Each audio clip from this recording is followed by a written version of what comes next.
내 아들아, 그러므로 너는 그리스도 예수 안에 있는 은혜 가운데서 강하고 또 네가 많은 증인 앞에서 내게 들은 바를 충성된 사람들에게 부탁하라. 그들이 또 다른 사람들을 가르칠 수 있으리라. 너는 그리스도 예수의 좋은 병사로 나와 함께 고난을 받으라. 병사로 복무하는 자는 자기 생활에 얽매이는 자가 하나도 없나니 이는 병사로 모집한 자를 기쁘게 하려 함이라. 경계하는 자가 법대로 경계하지 아니하면 승리자의 관을 얻지 못할 것이며 수고하는 농부가 곡식을 먼저 받는 것이 마땅하니라. 내가 말하는 것을 생각해 보라. 주께서 범사에 내게 총명을 주시리라. 하나님의 말씀입니다. 하나님께 감사합니다. 이 세상을 살아가는 신자들의 삶은 결코 평탄하지도 또 평온하지도 않습니다. 또 게다가 신자들은 치열한 사회생활을 하면서 신자로서의 정체성을 지키기 위해서 늘 중요한 문제를 가지고 살아갑니다. 그래서 신자는 개인적으로나 또 사회적으로나 가정적으로 늘 여러 가지 고민과 또 심리적인 갈등, 영적인 싸움 가운데 살아가곤 합니다. 이런 성도들을 향해서 예수님께서는 평안을 준다라고 말씀하셨다면 사도 바울은 오늘 본문에서 은혜 가운데에서 강하라 라고 명령을 하고 있습니다. 강하게 서야만 우리에게 주어진 어떠한 것을 감당할 수 있기 때문입니다. 또 우리에게는 강해져야만 하는 그러한 이유가 있기 때문입니다. 우리는 오늘 말씀 속에서 은혜 가운데 강하라 라는 이 명령을 중심으로 오늘 말씀을 살펴볼 것인데 오늘 본문은 세 개의 단락으로 나누어 볼 수가 있을 것입니다. 첫 번째는 은혜 가운데에서 강해야 하는 이유가 무엇인가 하는 것입니다. 그리고 두 번째는 은혜 가운데에서 강한 자가 해야 하는 일이 무엇인가 하는 것입니다. 그리고 세 번째는 은혜 가운데 강한 자가 그 일을 어떻게 감당해야 하는가입니다. 먼저 1절 말씀입니다. 내 아들아, 그러므로 너는 그리스도 예수 안에 있는 은혜 가운데서 강하고. 바울은 여기서 그러므로 너는 이라고 이야기합니다. 바울은 앞서서 어떤 상황들을 쭉 이야기한 다음에 그러므로 너는 이라고 이야기를 하고 있는 것입니다. 바울은 지금 고령의 나이에 옥중에서 이 편지를 쓰고 있습니다. 이때 바울의 나이를 많게는 70세 정도까지 보기도 합니다. 게다가 그는 1장 16절에서 말씀하듯이 죄수의 신분으로 사슬에 매여 있었습니다. 평생토록 복음을 위해서 고난을 받은 것이 이 사도 바울의 인생이었는데 그의 마지막 노년에도 그의 삶은 수고와 애씀뿐이었습니다. 그러한 바울의 모습들을 보면서 많은 사람들이 불편한 마음을 갖게 되었습니다. 사람들은 대개 복이라고 할 때 현실적인 복과 또 현실적인 안락, 평안 이런 것들을 떠올리곤 하는데 바울이 당하고 있는 모습들은 사람들이 생각하던 평안과는 전혀 거리가 멀어 보였습니다. 그래서 사람들은 사도 바울이 전하던 복음에 대한 의구심을 갖기 시작했습니다. 그리고 그 복음의 주인이신 예수 그리스도에 대한 신뢰도 떨어져 버렸습니다. 그러자 그를 따르던 사람들이 바울을 떠나 세상으로 가버렸습니다. 그래서 1장 15절에 보시면 아시아에 있는 모든 사람이 나를 버린 이 일을 네가 안 하니? 라고 이야기합니다.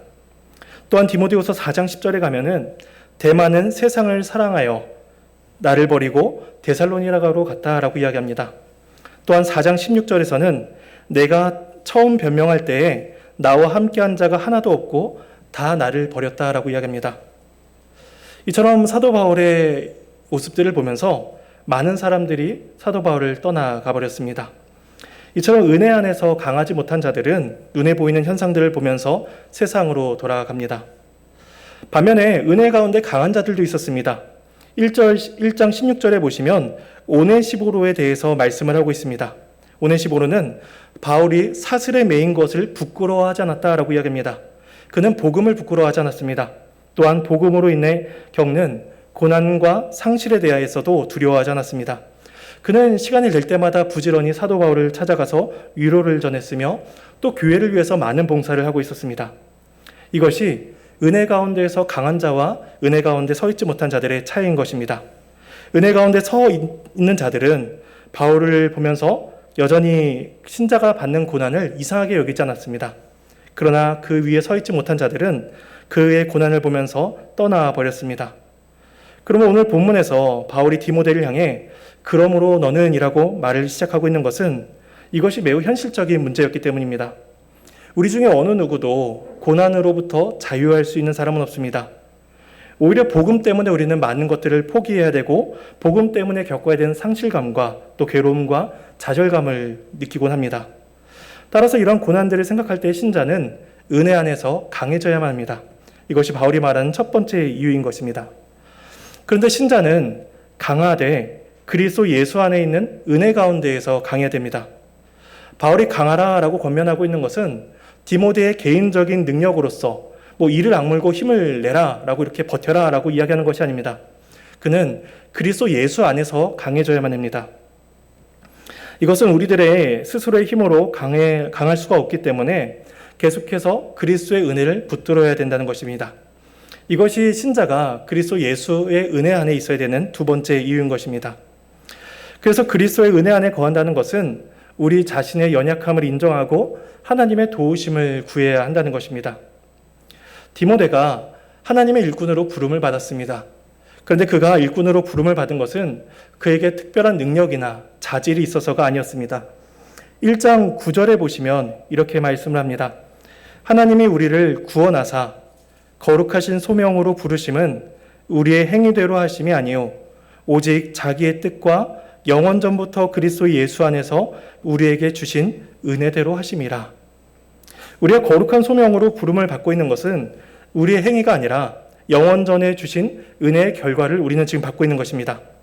하나님께서 디모데를 부르신 데에는 다른 어떠한 이유가 없습니다. 그저 그를 기뻐하셔서 그 자리로 부르신 것입니다. 이처럼 저와 여러분을 신자의 자리로 부르신 것도 하나님께서 우리 존재 자체를 기뻐하셨기 때문입니다. 그래서 그리스도 예수 안에 있는 은혜는 이미 예수 그리스도 안에서 우리에게 주어진 것을 의지하고 신뢰하는 것입니다. 그러므로 디모데가 할 일은 고난 가운데에서 자신의 연약함을 인정하고 하나님의 도우심을 묵상하는 것입니다.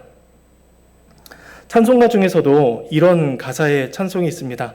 429장 찬송의 가사인데 세상 모든 풍파 너를 흔들어 약한 마음 낙심하게 될 때에 내려주신 주의 복을 세어라.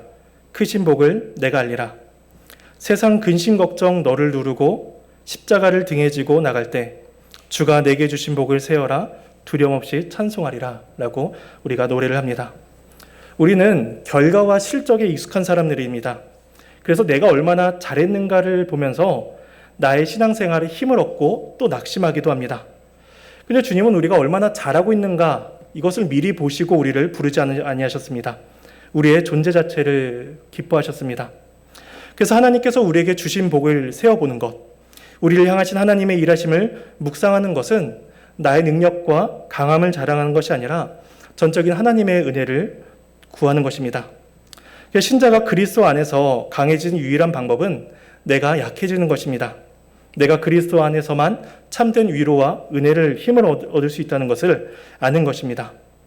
그래서 그러한 것을 알아가는 것, 그러한 것을 우리의 삶에 체득화시켜가는 것, 그것이 우리의 신앙생활이다라고 말할 수가 있는 것이죠. 그럴 때 우리의 교만은 겸손으로 바뀌고 우리의 낙심은 강함으로 변화될 것입니다. 그래서 사도 바울은 디모데를 향해서 그리스도 예수 안에 있는 은혜 가운데 강하라라고 명령을 주고 있는 것입니다. 그래서 우리가 두 번째로 생각해 볼 것은 그렇다면 은혜 가운데 강한 자가 해야 할 일은 무엇인가 하는 것입니다. 2절 말씀에 또 네가 많은 증인 앞에서 내게 들은 바를 충성된 사람들에게 부탁하라. 그들이 또 다른 사람들을 가르칠 수 있으리라. 바울은 은혜 안에서 강하라는 명령으로 그치지 않습니다. 강해진 자는 무엇인가를 행할 수 있는 능력을 얻게 됩니다. 그것은 은혜 안에 있는 사람이 복음을 전달해야 된다는 것입니다. 그래서 바울은 자신에게 들은 바를 충성된 사람들에게 부탁하라라고 그렇게 권면합니다. 디모데가 바울에게 받은 진리를 아무런 손상이나 변형이나 덧붙임이 없이 가감 없이 다음 사람들에게 잘 전달해 줘야 된다는 것입니다. 이것은 소위 기념사업회 같은 것을 의미하는 것이 아닙니다. 종종 위대한 사람들이 소천하고 나면 사람들은 그의 이름과 그의 사업들을 기념하면서 그 일을 기념하는 일들을 행하곤 합니다. 근데 바울은 그런 것을 명령하지 않았습니다. 바울은 할 수만 있다면 자신의 이름이 드러나지 않기를 바랐습니다. 마치 바울은 세례 요한처럼 자기 자신은 쇠하여지고 오직 그리스도만이 흥하여지기를 소망했을 것입니다. 그래서 바울에게 있어서 그리스도가 흥하여지는 것은 복음이 변질되지 않고 자신이 그리스도에게 받은 바를 그대로 전하여 준 것처럼 디모데도 그 내용 그 자체를 다른 사람들에게 전하여 주는 것입니다. 여기에 4단계에 걸친 그 진리의 전달이 나타납니다. 첫 번째 단계는 바울입니다. 이 복음은 바울이 만들어냈거나 사람들의 전통에 의해서 그렇게 구성된 것이 아닙니다. 그리스도께서 바울에게 맡기신 것입니다. 그래서 갈라디아서 1장에서 이렇게 말을 합니다. 내가 전한 복음이 사람의 뜻을 따라 된 것이 아니라 오직 예수 그리스도의 계시로 말미암은 것이다. 바울 또한 계시를 받았습니다. 그래서 바울은 첫 번째 단계에 있는 사람으로서 그 받은 계시를 다음 사람인 디모데에게 전달한 것입니다. 그렇다면 두 번째 단계에 있던, 두 번째 세대에 있던 디모데는 어떤 일을 해야 할까요? 자신의 받은 바를 다른 사람들에게 전해주는 것입니다. 바울은 이때 2절에서 자신이 전한 것을 가리켜서 네가 많은 증인 앞에서 내게 들은 바다 라고 이야기합니다. 여기에서 네가 들었다 라고 하는 이 동사는 부정과거를 사용하고 있습니다. 그런데 이 부정과거는 반복적인 의미를 가지고 있습니다. 그래서 네가 많은 증인들 앞에서 반복적으로 오랜 세월 동안 나의 진리를 들었다는 것이죠. 그래서 이때 많은 증인이라는 이 사람들은 단순히 디모데가 안수를 받았을 때의 사람들을 뜻하는 것은 아닐 것입니다. 오히려 디모데와 함께 오랜 시간에 걸쳐서 사도 바울의 진리를 받은 사람들입니다. 이것은 결국 교회 공동체입니다. 교회의 모든 사람들이 디모데의 충성된 증인으로서, 많은 증인으로서 서게 됩니다. 그러니까 목회자 개인이 은밀하게 어떠한 내용을, 어떤 계시를, 아니면 교회의 중요한 진리를 전달받아서 그것으로서 권위를 삼는 것이 그 교회가 아니라 동일한 복음의 증인자들이 그것을 들었고 그 증인자들 앞에서 받은 바를 전달하는 것이 바로 교회에 해야 할 바인 것입니다. 그 디모데가 전한 복음은 이제 세 번째 단계인 충성된 사람들에게 전달이 됩니다. 충성되다는 것은 신실하고 믿음직하다는 것입니다. 그리스도의 진리는 무분별한 자들, 그런 자들에게 맡겨지지 않습니다. 복음을 부끄러워하지 않고 복음을 사랑하는 사람들에게 주어집니다. 이들이 충성된 사람들입니다. 그래서 이들이 2절에 말씀하듯이 그들이 또 다른 사람들을 가르칠 수 있게 됩니다. 충성된 자는 자신이 받은 복음을 사랑해서 또 다른 사람을 가르칩니다. 이것이 충성된 자의 사명이며 복음의 증인이 된 자들의 역할인 것입니다. 그리고 복음은 또 네 번째 단계인 또 다른 사람들에게 전해집니다. 그래서 그들이 또 다른 사람들을 가르칠 수 있으리라 라고 이야기하는 것이죠. 이처럼 복음은 알지 못하는 다음 세대 또 다른 세대 그렇게 전해지고 가르쳐지는 것입니다. 그 다음에 이 네 개의 단계 중에서, 네 개의 세대 중에서 가장 중요한 위치를 차지하고 있는 사람들은 어떤 세대일까요? 바울일까요? 아니면 디모데일까요? 그렇지 않습니다. 어떤 한 세대가 중요하지 않습니다. 모든 세대가 다 중요합니다. 만약 첫 번째 단계에서 온전한 것을 전했는데 두 번째에서 그것을 변질시켜버린다면 세 번째, 네 번째에 있는 사람들은 변형된 복음을 받을 수밖에 없습니다. 또한 네 번째 단계에 있는 사람들이 아무리 잘하고 아무리 헌신되다라고 할지라도 앞 세대에서 잘못된 것을 전달받는다면 그것은 온전할 수가 없습니다. 그런 모든 세대에 있는 사람들이 다 충성되어야 되는 것입니다. 우리 모든 사람들은, 모든 신자들은 각각이 다 다른 세대, 이 세대에 속해 있습니다. 우리 중에 어떤 사람은 세 번째 단계에 속해 있을 수가 있습니다. 또 어떤 사람들은 네 번째 혹은 다섯 번째 단계에 속해 있을 수가 있습니다. 그러나 그 순서는 전혀 관계가 없습니다. 우리 모두가 증인이며 우리 모두가 충성된 사람으로서 서야 된다는 것입니다. 따라서 우리는 은혜 가운데 강하게 설 수 있기를 소망해야 됩니다. 은혜 가운데 거하는 자만이 강해질 수 있고 강한 자만이 자신이 들은 바를 변질됨이 없이 또 다른 사람들에게 전달하고 가르칠 수가 있기 때문입니다. 이때 교회가 전수해야 하는 것은 복음입니다. 근데 간혹 어떤 사람들은 복음이 아니라 다른 것에 집중을 하곤 합니다. 예를 들어 고린도 교회 같은 경우에는 복음보다도 누구에게 속해 있는가, 누구에게 세례를 받았는가에 더 큰 관심이 있었습니다. 바울에게서냐, 게바에게서냐 하는 분쟁이 있었고 또 그로 인한 당파가 지어졌습니다.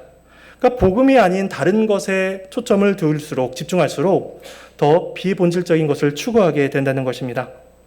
우리나라에 있는 많은 교회들도 오랜 시간이 흐르면서 이제 여러 리더십들이 바뀌곤 합니다. 하지만 리더십이 바뀔 때마다 교회들이 어려움을 겪곤 합니다. 근데 그런 경우를 보면 대개 후임자가 다른 복음을 전해서 문제가 생기는 경우는 별로 없는 것 같습니다. 대개의 문제들은 그간에 쭉 이어져 온 교회의 전통이나 혹은 전임자의 사역, 혹은 그분의 정신과 같은 것들이 더 강조되다 보니까 그 안에 있던 오래도록 신앙생활을 한 사람들은 우리 교회는 이래야 된다. 내가 이 교회에서 몇 세대 동안 오랫동안 신앙생활을 해봤는데 우리 교회는 이래야 된다. 라고 이렇게 주장을 하다 보니까 교회 안에 복음이 아닌 갈등이 생기곤 합니다. 그래서 교회는 바울을 전하는 것이 아닙니다. 또한 바울의 사역을 전달하는 것도 아닙니다. 그리스도께서 바울에게 복음을 의탁하셨듯이 교회에게도 동일한 그 명령이 주어집니다. 그리스도께서 각 세대의 사람들을 통해서 복음을 전하시고 교회를 세워나가게 하십니다. 그래서 이러한 은혜가 우리에게도 주어져야 하는 것입니다. 그리고 세 번째로 우리가 볼 수 있는 것은 그 맡겨진 일을 어떻게 감당해야 하는가입니다. 은혜 가운데 강해진 자는 충성스러운 사람들에게 복음을 전달하고 가르치는 일로서 부름을 받습니다. 그러므로 그 일을, 맡겨진 일을 이제 어떻게 해야 되는가, 어떻게 감당해야 하는가 또한 중요한 것입니다. 바울은 여기에서 세 가지 비유를 이야기합니다. 그리스도의 좋은 병사, 경계하는 자, 수고하는 농부의 비유입니다. 먼저 그리스도 예수의 좋은 병사에 대해서 3절과 4절에 걸쳐서 설명을 합니다. 3절입니다. 너는 그리스도 예수의 좋은 병사로 나와 함께 고난을 받으라. 신앙생활을 하는 것은 이제 병사로서 군대에 들어오는 것과 같다는 것입니다. 바울은 그리스도의 삶을 가리켜서 싸움이라는 용어를 종종 사용하곤 합니다. 그래서 디모데전서, 디모데후서에 종종 사용되는 표현이 믿음의 선한 싸움을 싸우라는 것입니다. 그리고 자신을 가리켜서도 내가 선한 싸움을 싸우고 달려갈 길을 마치고 믿음을 지켰다라고 이야기합니다. 참 싸움에 대해서 바울은 거듭해서 이야기합니다. 대개 부모님들은 우리 자녀들이 밖에 나가서 싸우지 않기를 바랍니다. 그래서 사람들과 좋은 관계를 유지하기를 바라죠. 근데 바울은 자신의 아들인 디모데를 향해서 싸우라고 이야기합니다. 그러니까 신앙생활은 이 영적인 싸움을 피할 수가 없기 때문입니다. 싸울 준비가 되어 있지 않으면 우리는 전쟁터에서 패배할 수밖에 없습니다. 그래서 이 싸움은 그리스도 예수께서 대장이 되시는, 지휘관이 되시는 전투이기 때문에 선한 싸움이라고 불립니다. 그래서 우리는 이 싸움을 싸워야 되는 것입니다. 요즘에 러시아와 우크라이나 간에 전쟁이 있는데 대개 모든 사람들이 우크라이나를 응원합니다. 양쪽이 똑같이 총을 들고 사람들을 죽입니다. 그런데 러시아는 한 나라를 침략하기 위해서 사람을 죽이고 있고 우크라이나는 자신의 나라를 지키기 위해서 적군을 죽이고 있기 때문입니다. 이처럼 전쟁에는 선한 싸움이 있고 악한 싸움이 있습니다. 우리는 모두 그리스도의 병사로서 부름을 받아 그 싸움에 참여하고 있습니다. 그래서 우리는 그 전투에 참여함으로써 복음을 지키고 교회를 지키며 또 우리들의 지체들을 지키도록 부름을 받고 있는 것입니다. 그렇다면 병사의 자리는 어떤 자리일까요? 병사의 자리는 평화로운 자리가 아닙니다. 바울은 나와 함께 고난을 받으라 이야기합니다. 고난의 자리입니다. 병사로 지원을 하면서 군대에 들어가면서 심신이 편하기를 기대할 수 있는 사람은 아무도 없습니다. 오늘날 직업군인이 있긴 하지만 그래서 훈련이나 역할이 다를 수 있지만 전쟁에 참여한다는 사실은 동일합니다. 그러니까 지휘관이나 병사나 다 고난의 자리에 참여합니다. 군대에서 전역한 사람들이 제일 싫어하는 꿈이 있다면 아마 군대에 재입대하는 꿈일 것입니다. 실제로 연세가 많이 지극히 든 그러한 분들도 군대에 재입대하는 악몽을 꾸기도 한다고 합니다. 그만큼 군생활 전체는 고난의 시간이었기 때문입니다. 그래서 그런 바울은 그런 자들을 향해서 나와 함께 고난을 받자라고 그렇게 부르고 있습니다. 그래서 4절에 이렇게 말씀을 합니다. 병사로 복무한 자는 자기 생활에 얽매인 자가 하나도 없나니 이는 병사로 모집한 자를 기쁘게 하려 함이라. 병사로 복무한 자는 자기 생활에 얽매일 수가 없습니다. 병사로 복무하기 전에 군대에 들어가기 전에는 다 자기 마음대로 원하는 대로 살아갑니다. 일어나고 싶을 때 일어나고 밥을 먹고 싶을 때 밥을 먹습니다. 그리고 삶의 우선순위를 자신이 정합니다. 이거는 중요하니까 지금 하고 저거는 중요하지 않으니까 다음에 해야지라고 스스로 판단합니다. 근데 병사는 그렇지 못합니다. 그 복무하는 기간 내내 군대에 들어가 있는 내내 지휘관의 통제를 받아야 됩니다. 모든 것이 이해가 되고 납득이 돼서 그 명령에 순종하는 것이 아닙니다. 그냥 하라고 하니까 하는 것입니다. 그러니까 우선순위는 자기 생활이 아니라 자기의 생각이 아니라 그 지휘관의 명령인 것입니다. 그렇다면 왜 그 명령에 순종해야만 될까요? 그것은 병사로 모집한 자를 기쁘게 하기 위함입니다. 지휘관이 명령을 내려서 병사들을 모집합니다. 그리고 병사들이 신속하게 모여 오와 열을 맞춰 그렇게 모여듭니다. 그러니까 그렇게 빨리 질서 있게 모일수록 그들이 훈련이 잘 되어 있다는 것을 보여줍니다. 그것이 그들을 모집한 자의 기쁨입니다. 만일 어떤 지휘관이 자신의 병사들을 불렀는데 한 병사가 잠시만요. 저는 지금 하던 것만 하고 가겠습니다.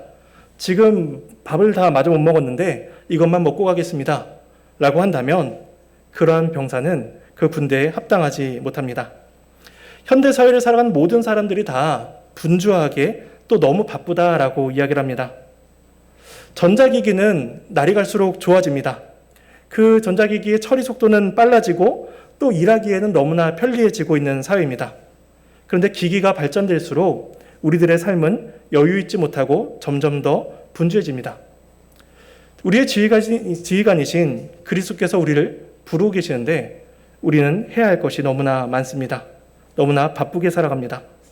그래서 우리는 예배에 참석하지 못할 정도로 그렇게 바쁜 삶을 살아갑니다. 그러나 모집한 자를 기쁘게 하는 것은 그분의 부르심에 즉각적으로 순종하는 것뿐입니다. 분주한 사람은 사람들에게 비춰 보일 때, 사람들에게 보이기에 굉장히 열심히 사는 사람 같다라고 그렇게 보일지 모르지만 그러한 사람들은 하나님 나라에 합당한 모습이 아닌 것입니다. 그리고 바울은 두 번째 비유로서 경기하는 자를 이야기합니다. 5절에 경기한 자가 법대로 경기하지 아니하면 승리자의 관을 얻지 못할 것이며, 운동선수는 훈련하는 것이 매우 중요합니다. 또 자신의 능력이 얼마나 출중한지를 입증할 수 있는 그러한 능력도 실력도 있어야 됩니다. 근데 훈련도 되어 있고 실력도 있는데 모든 것이 갖춰져 있는데 법대로 경기하지 않는다면 그 모든 것들은 다 수포로 돌아갑니다. 세계 신기록을 세운 사람이 있습니다. 근데 그 사람이 이후에 약물을 복용한 것이 밝혀진다면 그 사람에게는 박수갈채가 아니라 비난의 손짓이 주어질 것입니다. 그러니까 신자의 삶은 법대로 경기해야 하는 선수와 같다라고 이야기합니다. 이 법은 단순히 도덕적인 행위들을 뜻하지 않습니다. 그저 남들에게 피해를 안 끼치면, 해를 가하지 않으면 되는 그러한 법을 이야기하지 않습니다. 정해진 규칙대로 해야 하고 정해진 규칙대로 하지 않아야 되는 어떠한 법이 있다는 것입니다. 그 법은 바로 율법입니다. 간혹 어떤 사람들은 율법 폐기를 이야기하기도 합니다. 그분들은 이야기하기를 그리스도께서 모든 율법을 다 완성하셨고 신자는 은혜로만 구원을 받기 때문에 이젠 율법으로부터 자유로워야 된다라고 그렇게 주장을 합니다. 그리고 나서 우리의 심령에서, 율법이 아니라 우리의 심령 안에서 말씀하신 성령님의 목소리의 음성에 귀를 기울여야 된다라고 그렇게 주장을 하죠. 사람이 구원을 받는 데 있어서 율법 아래에 있지 않다라는 그러한 주장은 맞는 말입니다. 그런데 하나님께서는, 그리스도께서는 우리의 율법을 완성하기 위해서 이 땅에 오셨지 우리의 율법을 폐기하러 오지 않으셨습니다. 그래서 예레미야 31장 33절에서 새 언약에 대해서 말씀하시기를 이렇게 말씀하십니다. 내가 이스라엘 집과 맺을 언약은 이러하니 곧 내가 나의 법을 그들의 속에 두며 그들의 마음에 기록하여 나는 그들의 하나님이 되고 그들은 내 백성이 될 것이라. 여호와의 말씀이니라. 하나님은 새 언약 백성들을 향해서 하나님의 법, 그러니까 율법을 우리들의 마음에 두셨다라고 이야기합니다. 그리고 그 율법을 우리들의 마음에 기록하셨다라고 이야기합니다. 그러니까 율법과 관계없는 자가 아니라 율법을 더 잘 이해하고 율법을 더 잘 순종할 수 있는 자로 그렇게 바꾸어 가시겠다는 것입니다. 그래서 그리스도 안에 있는 중생한 자들은 성령 하나님의 은혜 가운데에서 마음에 쓰여진 율법의 요구를 깨닫게 됩니다. 그리고 그것에 순종할 수 있는 능력을 얻게 되는 것이죠. 그래서 모든 신자들은 거룩한 삶을 살아가게 됩니다. 그래서 사회적으로 굉장히 도덕적인 행위를 보인다고 할지라도 만약에 그것이 하나님의 거룩하심과 충돌이 되는 일이 있다면 그것은 하나님 나라의 그 경기의 법대로 그렇게 참여하지 않는 것입니다. 우리는 늘 하나님 나라의 법을 최우선으로 삼아야 되는 것입니다. 그 바울은 세 번째로 또 비유하기를 수고하는 농부에 대해서 이야기합니다. 우리는 농부의 비유에서 두 가지 특징을 발견하게 됩니다. 하나는 수고한다는 것입니다. 그리고 다른 하나는 곡식을 먼저 받는 것입니다. 농부는 수고를 합니다. 수고한다는 것은 힘들여 고생하고 또 피곤하여 지치는 그러한 모습을 보여줍니다. 세상에 고된 일들이 굉장히 많이 있습니다. 근데 그 중에서도 고된 일은 대표적인 것은 농사일 것입니다. 요즘에는 농기계가 굉장히 다양하고 자동화가 되어 있어서 조금 그나마 편리해졌다고는 하지만 바울 당시에는 그렇지 못했습니다. 오직 근력을 다해서 오직 체력을 가지고 농사에 참여를 해야 됐습니다. 그러다 보니 모든 농부들은 피부가 까맣게 타고 얼굴에는 주름이 가득해집니다. 그러니까 그러한 농부의 모습은 그 사람이 얼마나 수고하고 애썼는가를 보여주는 그러한 모습인 것이죠. 그러니까 디모데는 그러한 수고로서, 농부의 수고로서 하나님의 일에 참여해야 된다라고 가르치고 있습니다. 근데 수고한 농부의 또 다른 특징이 있습니다. 곡식을 먼저 받는다는 것입니다. 농부는 밭의 그 곡식을 가장 먼저 받습니다. 그리고 그 밭의 소출로 인해서 가장 먼저 즐거움을 받는 사람이 바로 농부입니다. 이것은 당연한 이치입니다. 하나님께서는 교회와 또 복음을 위해서 수고한 자들에게 곡식을 먼저 받는 기쁨을 허락하십니다. 이것은 영적으로는 개인적인 신앙의 기쁨과 또 신앙의 격려 혹은 신앙의 성장으로서 우리는 생각할 수가 있을 것입니다.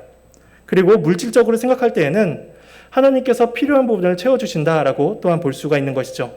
분명한 것은 수고한 자에게는 기쁨과 즐거움이 먼저 주어진다는 것입니다. 이것이 수고의 원리입니다. 바울은 이렇게 세 가지 비유를 이야기한 다음에 7절에서 지금까지 한 내용의 결론을 맺습니다. 내가 말하는 것을 생각해보라. 주께서 범사에 내게 총명을 주시리라. 바울이 디모데에게 전한 진리들을 알고 이해하려면 이제 두 가지 과정이 필요하다고 이야기합니다. 한 가지는 바울이 가르친 것을 생각해 보라는 것입니다. 그러니까 한 번 읽고 마는 것이 아니라 반복적으로 생각하고 반복적으로 묵상해야 된다는 것입니다. 우리는 하나님의 말씀을 한 번 읽고 듣는 것으로 충분하지 않습니다. 만약에 한 번만 하면 충분하다면, 족하다면 그냥 성경 일도 빨리 하고 끝내면 우리는 신앙생활이 다 끝날 것입니다. 하지만 신앙생활은 그렇지 않습니다. 계속해서 생각해야 됩니다. 예배 가운데 들은 말씀을 기억해보고 삶에 적용하고 고민해보고 계속해서 추론해야 되는 것입니다. 이것은 바울 개인의 교훈이 아니라 하나님께서 바울에게 주신 특별한 계시의 말씀이기 때문에 계속해서 생각해 봐야 되는 것이죠. 그리고 그렇게 하는 자에게 하나님의 은혜가 주어집니다. 7절 뒷부분에 주께서 범사에 내게 총명을 주시리라.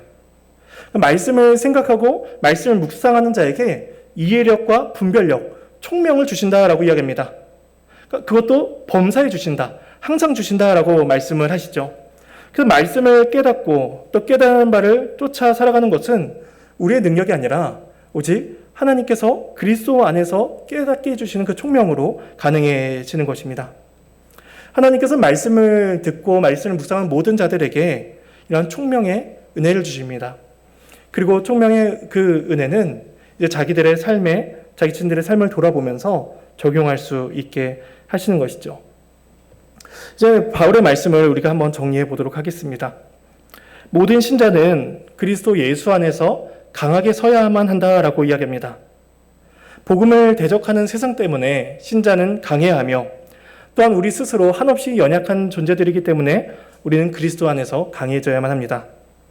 그리고 하나님께서는 그렇게 강하게 선 자들에게 영광스러운 복음을 전할 수 있는 그러한 책임을 맡기시며 좋은 병사처럼 경계한 자처럼 수고하는 농부처럼 그 일에 충성되게 감당하게 하십니다. 그리고 이러한 모든 은혜들을 묵상하고 또 생각할 때에 주께서는 우리에게 총명을 주시겠다라고 말씀을 하십니다. 우리 모두가 그리스도 예수 안에서 강하게 서 가야만 합니다. 그리고 우리에게 요구되는 그러한 의무들, 충성된 자들에게 맡겨지는 역할들을 우리는 다 감당해야 하는 것입니다. 그래서 그리스도께서 우리에게 주신 은혜들을 통해서 우리가 강해지고 또 우리에게 주어진 일들을 충성되게 감당할 수가 있어야 될 것입니다. 오직 그리스도 예수 안에 있는 은혜 가운데에서 강하게 서는 저와 여러분이 되기를 소망합니다.